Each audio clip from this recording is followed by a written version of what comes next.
saya Sinta Masito, NPM 1804041150, Prodi Ekonomi Syariah kelas A, nomor absen 27.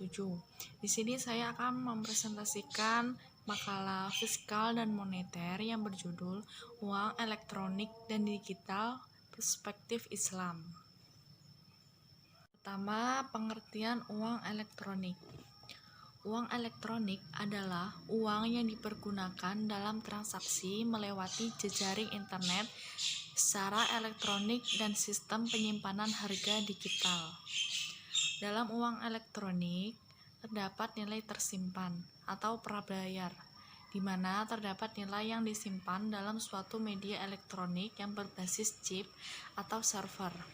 Nilai uang yang terdapat pada uang elektronik akan secara otomatis berkurang pada saat pengguna melakukan pembayaran.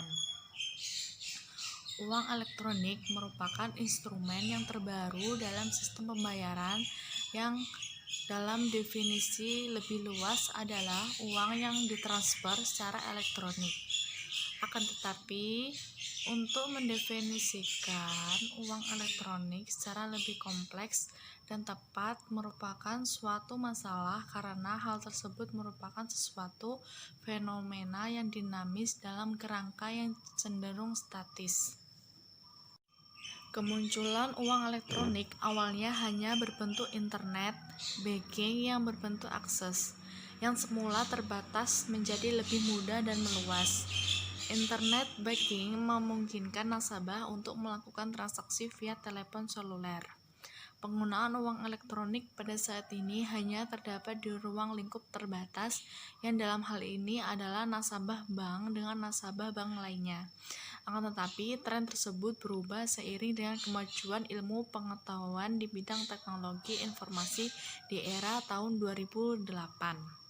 Hal ini terjadi awal mula maraknya transaksi jual beli melalui media elektronik.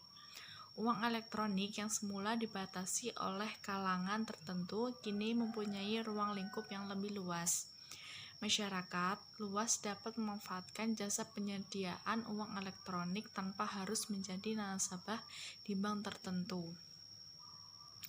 Uang elektronik digunakan untuk berbagai macam jenis pembayaran, sehingga berbeda dengan instrumen single purpose seperti yang terdapat pada kartu telepon. Islam sebagai agama yang sempurna mempunyai aturan yang jelas, yang mengatur sebuah elemen dalam kehidupan manusia yang berfungsi dari Al-Quran dan hadis. Aturan tersebut dimaksud untuk menjamin kebahagiaan serta keselamatan manusia, baik di semua aspek diri seperti keselamatan agama, jiwa, akal, harta, benda, serta keturunannya, atau yang biasa disebut dengan Al-Hurdiyah Al-Khams atau Maqasid Al-Syariah. Uang elektronik bukan uang yang dicetak layaknya uang kertas atau deposito. Pembayaran hanya dapat dilakukan terbatas hanya pada nominal uang yang terdapat pada media elektronik, yang sebelumnya telah disetorkan kepada pihak penerbit jasa terlebih dahulu, lalu kemudian di top up atau isi ulang apabila saldo pada media elektronik tersebut telah habis.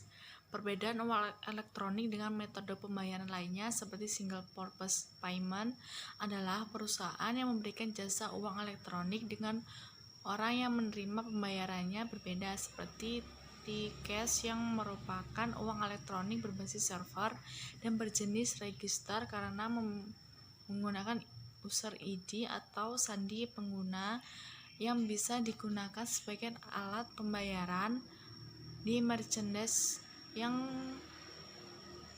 bekerjasama dengan pihak penyedia jasa. Berbeda dengan kartu kredit yang dikeluarkan suatu bank, tetapi pembayaran harus melewati bank tersebut. E-money atau yang bisa disebut dengan story volume products jika bukanlah jenis uang baru, tetapi hanya merupakan suatu produk yang menyediakan jasa akses pembayaran, di mana pengguna menggunakan instruksi yang telah ditentukan oleh perusahaan penyedia produk, baik secara di tab gesek atau memasukkan akun login atau kata sandi untuk mentransfer dana dari akun pemilik produk kepada merchant. Uang elektronik juga dapat menggunakan kebutuhan agar uang tunai kertas, cek, kartu kredit, dan debit sebagai alat pembayaran. Sekaligus dapat menjadi aset kepemilikan seperti deposito atau obligasi. Jumlah uang beredar bahkan menjadi instrumen pada praktek kebijakan moneter. Keberadaan e-money diharapkan dapat menjadi solusi pembayaran yang inovatif dan cepat di tempat-tempat yang memang membutuhkan efisien durasi waktu pembayaran guna meningkatkan pelayanan seperti pembayaran tol, minimarket, dan lain sebagainya. Lalu selanjutnya, karakteristik uang elektronik dan kekurangan kelebihan uang elektronik.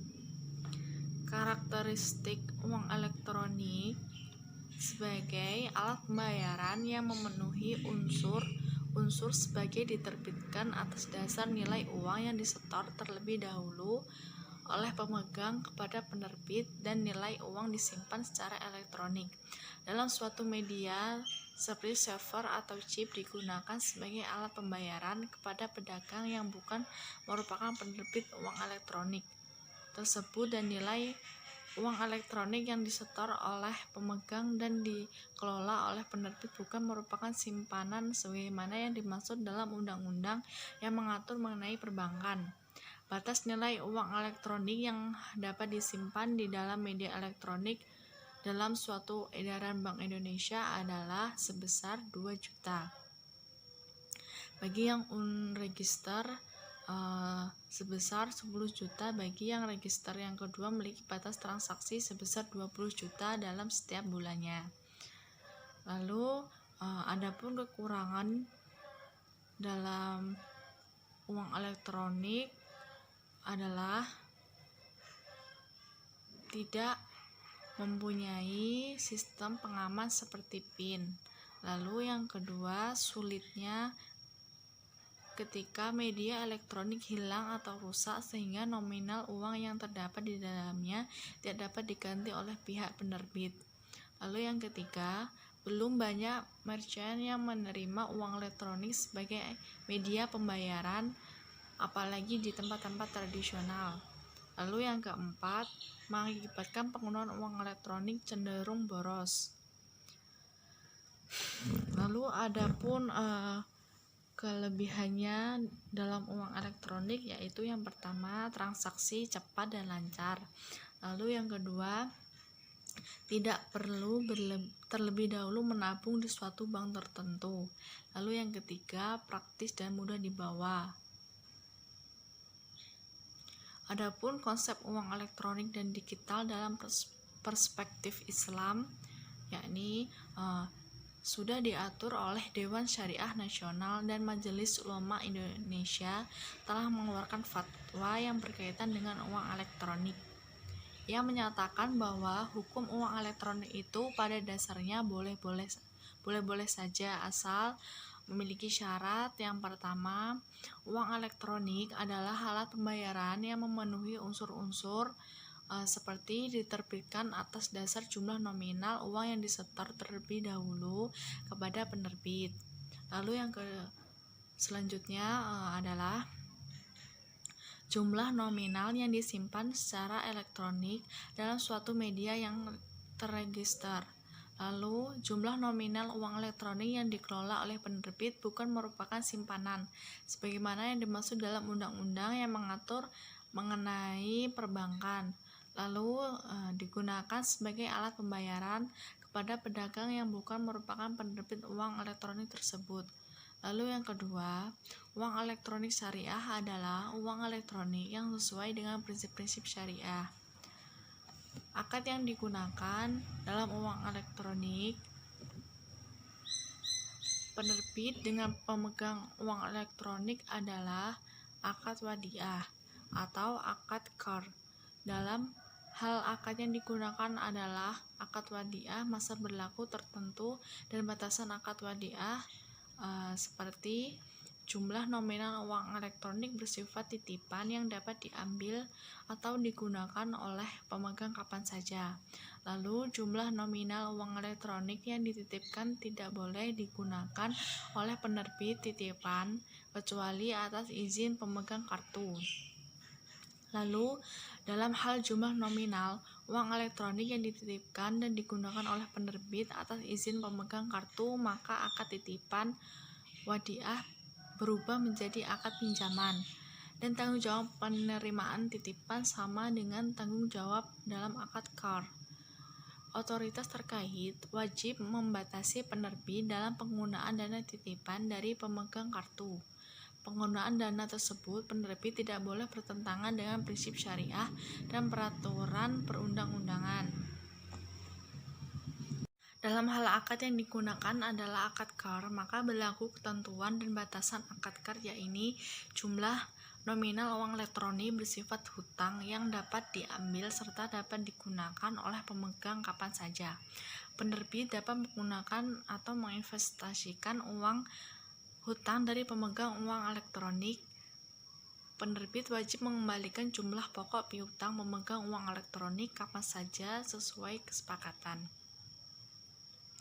Di antara akad yang dapat digunakan penerbit dengan para pihak dalam penyelenggaraan uang elektronik adalah akad ijarah, akad ju'ah, dan akad wakalah bin al-ujarah. Di antara akad yang dapat digunakan antara penerbit dengan agen layanan keuangan digital adalah akad ijarah, akad ju'alah, dan akad wakalah. Dewan Syariah menambahkan aturan mengenai uang elektronik, yaitu jumlah nominal uang elektronik yang ada pada penerbit harus ditempatkan di bank syariah, serta dalam hal kartu yang digunakan sebagai media uang elektronik hilang, maka jumlah nominal uang yang ada di penerbit tidak boleh hilang. Penggunaan uang elektronik memiliki dimensi insani yang dominan sehingga tidak bertentangan dengan dimensi ilahi atau tujuan syariah. Kesimpulannya adalah seiring dengan kemajuan zaman, bentuk pembayaran dengan uang pada hari ini mengarah kepada sesuatu yang lebih praktis dan tidak memiliki wujud sama sekali, hanya berupa kode digital yang berada di server kartu chip atau smartphone seseorang yang disebut dengan uang elektronik. Menurut jenisnya, pembayaran digital terdiri dari dua macam, yakni uang elektronik atau digital yang sering digunakan pada aplikasi berbasis komputer maupun smartphone seperti Telkomsel Cash, Indosat, Dompetku, dan beberapa alat pembayaran digital lainnya.